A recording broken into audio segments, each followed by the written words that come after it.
Alright, so first up we'll do the regular Glock 19, 10 rounds.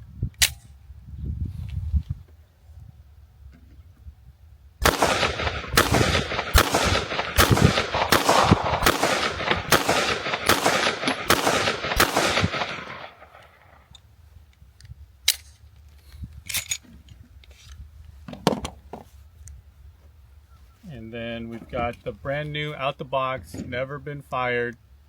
So I don't even know how this is going to shoot. This is brand new out the box.